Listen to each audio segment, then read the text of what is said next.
કેમ છો મિત્રો? આપણે બધા જ ટેન્સ પૂરા કર્યા. 3 સિમ્પલ, 2 ચાલુ, 3 પૂર્ણ. 3 પૂર્ણ નથી કર્યા, પૂર્ણ ભૂતકાળ અને પૂર્ણ વર્તમાન કાળ. બે જ કરે, પૂર્ણ ભવિષ્યકાળ બાકી છે. પરફેક્ટ મોડલ ઓક્સિલરી કરશો એની સાથે કરી લેશો આપણે. હવે અને એનું પેસિવ કરે છે શીખેલા, એક્ટિવ અને પેસિવ ટેન્સનું આપણે બધું શીખ્યા. હવે આપણે પૂર્ણ ચાલુ વર્તમાન કાળ, બરાબર, એમ પૂર્ણ ચાલુ 3 આવે: પૂર્ણ ચાલુ વર્તમાન કાળ, પૂર્ણ ચાલુ ભૂતકાળ અને પૂર્ણ ચાલુ ભવિષ્યકાળ. એમાં આની ખાસ જરૂર પડે છે આપણે, એટલે એ શીખી લઈએ.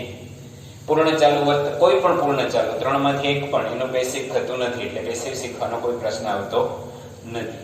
હવે આપણે સ્ટાર્ટ ત્યાંથી કરીએ કે પૂર્ણ ચાલુ વર્તમાન કાળ ક્યારે વપરાય.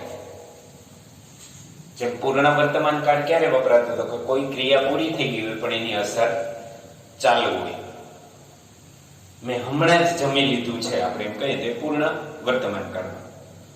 ચાલુ વર્તમાન કાળ ક્યારે વપરાતો હતો તો કે કોઈ ક્રિયા હાલમાં ચાલુ છે, કે હું અત્યારે તમને અંગ્રેજી શીખવી રહ્યો છું તો એ ક્રિયા ચાલુ છે, તો એના માટે ચાલુ વર્તમાન કાળ વપરાતો હતો. પણ અહીંયા આપણે શીખવાનું છે પૂર્ણ ચાલુ વર્તમાન કાળ. સમજો, એકદમ ઈઝી છે, માત્ર સમજાઈ જશે એટલે આવડી જશે. પૂર્ણ ચાલુ વર્તમાન કાળ એટલે કોઈ ક્રિયા ભૂતકાળમાં ચાલુ થઈ હોય, હાલમાં ચાલુ છે અને હજુ ચાલુ રહેવાની છે એવું દર્શાવવા માટે. તો ફરીથી બોલું, કોઈ ક્રિયા ભૂતકાળમાં ચાલુ થઈ હોય, હાલમાં ચાલુ છે અને ભવિષ્યમાં હજી ચાલુ રહેવાની છે. ભવિષ્યમાં કેટલી ચાલુ રહેવાની છે એની સાથે મતલબ નથી. મતલબ એક જ દિવસ ભલે રહે કે અડધો કલાક જ ભલે રહે, પણ હજુ ભવિષ્યમાં ચાલુ રહેવાની છે. હવે તમને ઉદાહરણ આપું કે હું અહીંયા એમ કહું કે હું 15 વર્ષથી અંગ્રેજી શીખવું છું. તો મારી અંગ્રેજી શીખવાડવાની ક્રિયા ક્યારે શરૂ થઈ? 15 વર્ષ પહેલા. એ ભૂતકાળ થઈ ગયો. અત્યારે શીખવાડું છું અને હજુ ચાલુ રહેશે શીખવાડવાનું, બરોબર? એવી રીતના દાખલા તરીકે આપણે એમ કહીએ કે મહેશભાઈ આ ગામમાં 2005 થી રહે છે. તો મહેશભાઈ રહેવા ક્યારે આવ્યા છે? 2005માં. એટલે ભૂતકાળમાં રહેવા આવ્યા, હાલમાં રહે છે ને હજી રહેવાના છે. ભલે પછી કાલે જ પાછા જતા રહે એની સાથે મતલબ નથી, પણ હાલમાં રહે છે એટલે પૂર્ણ ચાલુ વર્તમાન કાળ. બીજું ઉદાહરણ, તમે એમ કહો કે સર અમે 11 વાગ્યાથી ઇંગ્લિશ ભણીએ છીએ. તમે ભણવાની ક્રિયા ક્યારે ચાલુ કરી? 11 વાગે. અત્યારે 12:30 થયા તો કે ભાઈ હજુ ભણો છો. ભલે પછી 12:40 તમે પૂરી કરી નાખો, પણ અત્યારે તમારી ક્રિયા, ભૂતકાળમાં કોઈ ક્રિયા ચાલુ થઈ હોય ને હાલમાં ચાલુ છે એવું બતાવવા માટે પૂર્ણ ચાલુ વર્તમાન કાળ. હું માનું ત્યાં સુધી સમજાઈ ગયો છે. ઓકે, હવે એની વાક્ય રચનામાં આપણે પૂર્ણ વર્તમાન કાળમાં હેવ અને હેઝ મૂકતા, પછી આપણે ક્રિયાપદનું ભૂતકૃદન મૂકતા. પણ અહીંયા હેવ અને હેઝ પછી શું આવશે? બીન. નકાર હોય તો નોટ પછી બીન આવશે. પ્રશ્નાર્થ હોય તો હેવ અને હેઝ આગળ હોય, એટલે ક્રિયાપદની આગળ શું આવશે? બીન. હેવ, હેઝ, બીન અને ચાલુ વર્તમાન કાળની જેમ આઈએનજી વાળું ક્રિયાપદ. હેવ, હેઝ, બીન અને આઈએનજી વાળું ક્રિયાપદ. આ 3 વસ્તુ તમને યાદ રાખવાની છે. કરતા, પછી હેવ કે હેઝ, પછી બીન અને પછી આઈએનજી વાળું ક્રિયાપદ, કર્મ અને અન્ય શબ્દ. નકાર હોય તો કરતા, હેવ કે હેઝ, પછી નોટ, પછી બીન, પછી આઈએનજી વાળું ક્રિયાપદ, કર્મ અને ઓળખ દર્શક શબ્દ, અન્ય શબ્દ. પ્રશ્નાર્થ હોય તો હેવ કે હેઝ આગળ, કરતા, બીન, આઈએનજી વાળું ક્રિયાપદ, કર્મ, ઓળખ દર્શક શબ્દ અને પ્રશ્નાર્થ ચિહ્ન. ઓકે, હવે જો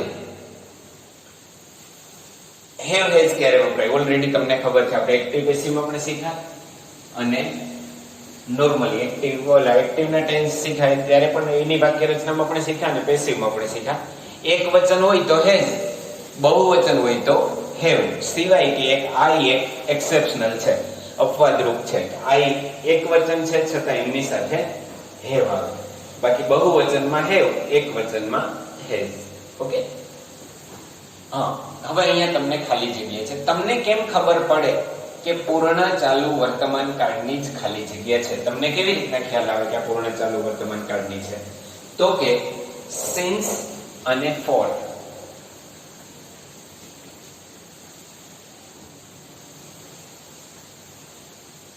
એના ઓળખ દર્શક શબ્દ છે સિન્સ અને ફોર. પૂર્ણ ચાલુ વર્તમાન કાળના ઓળખ દર્શક શબ્દ છે સિન્સ અને ફોર. એ સમય બતાવે છે. સિન્સ અને ફોર હોય તો એ પૂર્ણ ચાલુ વર્તમાન કાળ હોય. દાખલા તરીકે હી છે તો એની સાથે શું આવશે? હેવ કે હેઝ? શું હશે? જોજો. હા, હેઝ. પછી શું મૂકવાનું છે? હેવ કે હેઝ મૂકી દીધા પછી બીન અને પછી આઈએનજી વાળું ક્રિયાપદ. વર્ક છે તો એનું વર્કિંગ. ઓકે.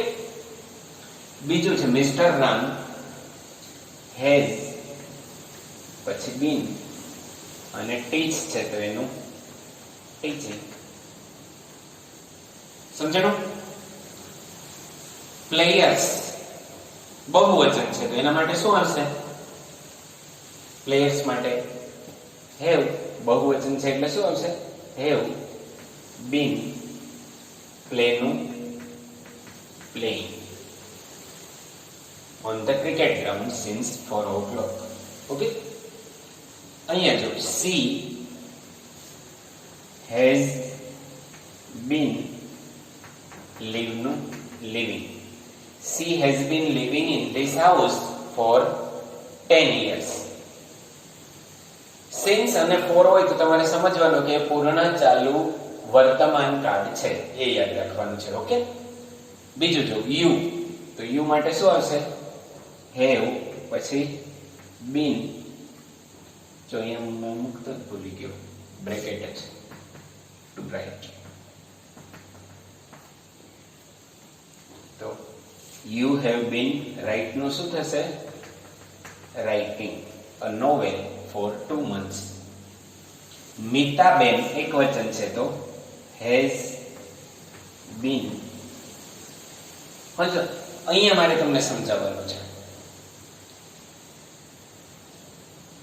મીતાબેન છે એટલે તમે હેઝ તો લખવાના. પછી બીન અને ક્રિયાપદનું ભૂતકૃદન, ક્રિયાપદનો આઈએનજી વાળું રૂપ. તો બીનું બીન લખ નાખ્યું તમે. ક્રિયાપદ તો છે ને. વોઝ વેર હોય તો એનું ભૂતકૃદન શું થઈ જતું હતું? બીન. એમિઝાર એનું ભૂતકાળનું રૂપ વોઝ વેર, ભૂતકૃદન બીન. આમાં ક્રિયાપદ નથી એટલે માત્ર શું આવશે? has been in Rajkot since 1982. કે મીતાબેન રાજકોટમાં છે 82 થી. રહે છે તો લિવિંગ અહીં લખે, પણ ક્રિયાપદ નથી તો has been જ ખાલી. ઓકે. ગવર્નમેન્ટ, હવે જો આ તો તમને આવડી ગયું સર, આ તો એકદમ ઈઝી છે. has, have કે has, been અને આઈએનજી વાળું ક્રિયાપદ. ઓકે, એમાં કઈ પ્રશ્ન છે નહીં. પણ અહીંયા મેં તમને આપી દીધું જો has been building, have been studying, have been learning. પ્રશ્નાર્થ છે જો has been writing. પણ since ક્યારે મૂકવું અને for ક્યારે મૂકવું? આ જે ઓળખ દર્શક શબ્દ છે since અને for, એમાં ક્યારે since વપરાય અને ક્યારે for વપરાય મને સમજાવો. ચલો, ક્યારે આપણે since મૂકીએ અને ક્યારે for મૂકીએ? આ સેન્ટેન્સ જો તમે આપેલા 6 આપેલા છે ને એમાંથી તમે જો કે ક્યારે since અને for. અહીંયા જો since 7 am, since 2005, since 4 o'clock, for 10 years, for 2 months, since 1982. તો ક્યારે since અને ક્યારે for આ સમજવાની છે, જરૂર છે. આ તમને કોમ્પિટિટિવ એક્ઝામમાં પણ ઉપયોગી થશે, એટલે સમજો. હવે હું તમને એક વસ્તુ સમજાવું કે બંને since અને for થી એવો અર્થ થાય કે 7 વાગ્યાથી તે કામ કરે છે. મિસ્ટર રામ છે 2005 થી અમને શીખવાડે છે. since અને for નો ગુજરાતી કરવું હોય તો તમે એમ કરી શકો, બેનો અર્થ એક થાય. પણ હવે હું તમને એક સમજાવું કે વાક્ય જ્યારે તમારી ક્રિયા શરૂ થઈ હોય, તમે એમ કહો કે હું 2002 થી આ ગામમાં રહું છું. તમારા ગામમાં રહેવાનો સમય ક્યારથી શરૂ થયો? 2002 થી. તો 2002 લખેલું હોય તો સિન્સ લખો. પણ તમને એમ બતાવ્યું હોય કે હું 18 વર્ષથી આ ગામમાં રહું છું તો શું આવશે? ફોર. ટોટલ જ્યારથી તમારી ક્રિયા શરૂ થઈ હોય, જ્યારથી જે શરૂઆતથી લઈને અત્યાર સુધીનો ટોટલ સમયગાળો આપેલો હોય તો ફોર. જે ક્રિયા શરૂ થઈ હોય એ ટાઈમ આપેલો હોય તો સિન્સ. માની લો, હજી હું તમને સમજાવું છું કે સવારથી લઈ અને અત્યાર સુધી તમે એમ કહો કે હું સવારથી અંગ્રેજી ભણું છું, તો તમારે ભણવાની ક્રિયા ક્યાંથી થઈ? સવારથી. તમે એમ કહો કે હું 4 કલાકથી અંગ્રેજી ભણું છું, તો સવારથી લઈને અત્યાર સુધીનો ટોટલ સમયગાળો કેટલો થયો? તો કે 4 કલાક. તમે એમ કહો કે સર હું 2017 થી આ સ્કૂલમાં ભણું છું, તમે ભણવા અહીંયા આવ્યા ત્યારે કયો સમય હતો? 2017. બરોબર. તમે એમ કહો સર હું 3 વર્ષથી આ સ્કૂલમાં ભણું છું, તો 17, 18, 19 એ રીતના 3 વર્ષ. તો ટોટલ સમયગાળો હોય તો 4. જ્યારે તમે અહીંયા ક્રિયા શરૂ કરી હોય એ સમયગાળો હોય તો સિન્સ. સમજાઈ ગયો હશે મને ત્યાં સુધી? દાખલા તરીકે અહીં જો, government has been building a bridge, કે સરકાર છે આ બ્રિજ બનાવે છે કેટલાય મહિનાથી. સેવરલ એટલે ઘણા બધા મહિનાથી અહીંયા બ્રિજ બનાવે છે, તો સિન્સ આવશે કે ફોર? માની લો કે એમાં એમ હોત કે સરકાર જાન્યુઆરીથી અહીંયા બ્રિજ બનાવે છે, તો બ્રિજ બનાવવાની શરૂઆત ક્યારે કરી? જાન્યુઆરીથી. તો જાન્યુઆરી અત્યાર સુધીમાં ઘણા બધા મહિના થયા, 6-7 મહિના. બરાબર. ટોટલ સમયગાળો હોય તો 4. તો અહીંયા શું આવશે? તમે કહેશો સર 4. ઓકે. અહીંયા પરફેક્ટ સ્ટાર્ટિંગ ટાઈમ આપેલો હોત, શરૂઆતનો સમય આપેલો હોત તો સિન્સ આવે. દાખલા તરીકે અહીંયા જો, my sisters have been studying at mount Abu, કે મારી બહેનો ભણે છે. ક્યાં ભણે છે? માઉન્ટ આબુમાં. ક્યારથી? 2016 થી. એને બદલે એમ બોલતો કે 4 વર્ષથી ભણે છે, તો 4. પણ ક્યારથી ભણે છે? તો કે 2016 થી. એટલે શું આવશે? સિન્સ. આનંદ એન્ડ દર્શન હેવ બીન લર્નિંગ ઇંગ્લિશ. આનંદ અને દર્શન અંગ્રેજી શીખે છે. ક્યારથી શીખે છે? 2 વર્ષથી. એની જગ્યાએ એમ લખ્યું કે 2018 થી અંગ્રેજી શીખે છે, તો સિન્સ આવે. પણ 2 વર્ષ એટલે શરૂઆતથી લઈને અત્યાર સુધીનો ટોટલ સમયગાળો એટલે 4. પ્રશ્નાર્થ છે, has Raj been writing an essay? સવારથી એસે લખે છે એમ પૂછે છે તમને. લખવાની ક્રિયા કેમથી થઈ? શરૂ થઈ સવારથી. એટલે જ્યારે લખવાની ક્રિયા શરૂ કરી એ ટાઈમ આપેલો છે, એટલે શું આવશે? સિન્સ. અહીંયા પણ હું તમને બીજા સેન્ટેન્સ આપણા છે એમાં પણ હું તમને સમજાવું. જો કે કામ કરે છે 7 વાગ્યાથી, એને બદલે એમ કીધું કે 5 કલાકથી કામ કરે છે, તો 4 આવે. બરોબર. ક્યારથી કામ કરવાની શરૂઆત કરી? તો કે 7 વાગ્યાથી. એટલે સિન્સ. ક્યારથી અમને શીખવાડે છે મિસ્ટર રામ?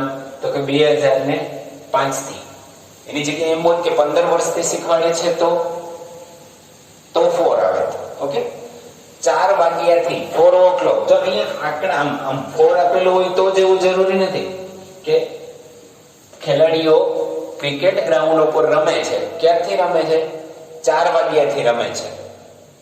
બરાબર. એમ નથી કીધું કે 4 કલાકથી રમે છે. રમવાની શરૂઆત ક્યારે કરી? 4 વાગ્યે શરૂઆત કરેલી હતી. એટલે શરૂઆતનો ટાઈમ આપેલો હોય તો સિન્સ. તો અહીંયા જો કે she has been living in this house, તેની આ ઘરમાં રહી છે. કેટલા વર્ષથી રહી છે? 10 વર્ષથી. તો 10 વર્ષથી રહી, એને બદલે એમ હોત કે 2011 થી રહી છે. અહીંયા મને લખ્યું હોત કે આમ પણ લખે